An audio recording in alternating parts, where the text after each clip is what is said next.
Hello, say hi to a happy day and enjoy listening while I read to you a story. Ariel to the rescue. Oh, Eric, this is wonderful, Ariel said excitedly as she twirled around the ballroom with her prince. I can dance with you and see the ocean. Do you miss your sea friends? He asked. Sometimes, Ariel replied a bit sadly, but I love being with you.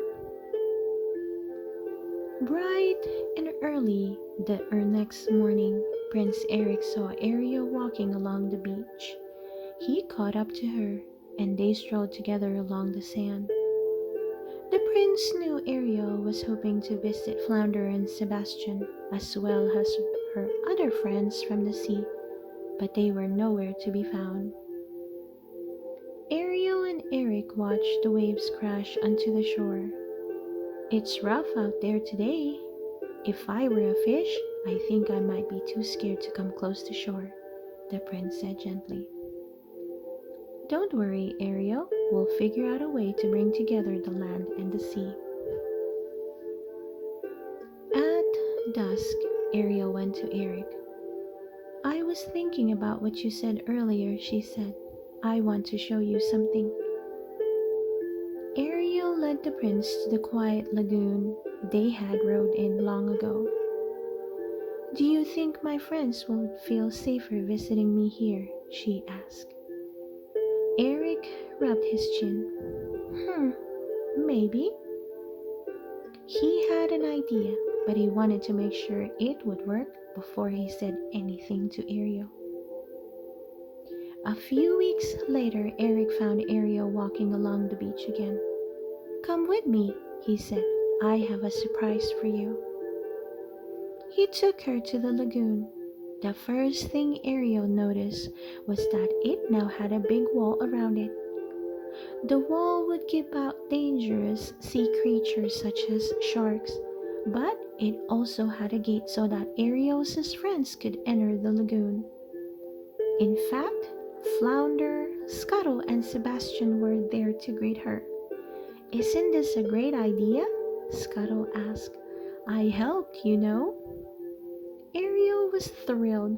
Oh, Eric, I love it. Ariel was so excited that she waded into the water to greet her friends. Then she saw something in the lagoon. Look, she exclaimed. As they watched, a small dolphin leaped out of the water. He's just a baby. I wonder where his mother is, Flounder said. He swam across the lagoon, but the baby dolphin raced away. Poor little guy, Flounder said.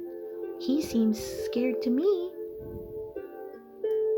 But the princess wouldn't give up. Soon she had coaxed the baby to swim over to her. I wish there was something more we could do, Ariel said.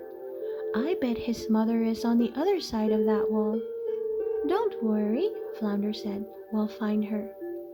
But a few days later, Sebastian and Flounder still hadn't found her. This is terrible, Sebastian said. We have looked everywhere under the sea, but cannot find the baby's mother. What should we do? Ariel looked at the little dolphin. Tomorrow she would ask more of her friends from under the sea to help search. Later that night, Ariel awoke to the sound of thunder. From the palace, she saw big waves crashing on the shore. Eric joined her. Are you worried about that baby dolphin? He asked. He must be terrified, Ariel replied. We need to go to him. Eric followed Ariel into the stormy night. When they arrived at the lagoon, Flounder was trying to calm the frightened baby dolphin. Ariel climbed onto the lagoon wall and called to the sea creatures. Help me, please. I am Ariel, princess of the seas. I need my father, King Triton. A whale was the first to respond. Then a school of fish flashed their fins. Thank you, the princess shouted. Below the surface, sea creatures raced to find King Triton. Ariel returned to Eric.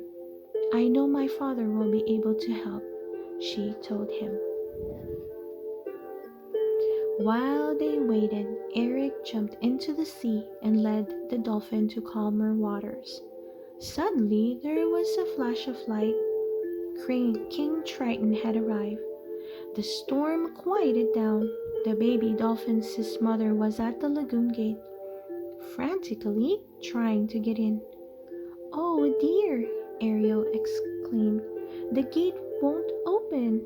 She can't get in. Eric looked at King Triton. Do you mind? Not at all, he replied. Swim back, everyone.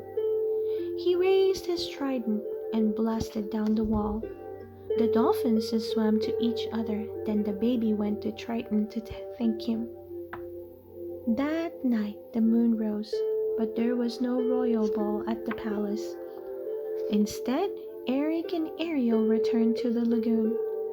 The baby dolphin and his mother swam up and playfully splashed the prince and princess.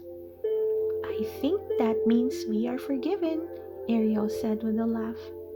She was glad that all of her friends were gathered together for a quiet evening, including her new dolphin pals. The end. I hope you enjoyed listening to this story. Ariel to the rescue. Please don't forget to hit that like button and subscribe to listen to more of our favorite book stories. See you soon!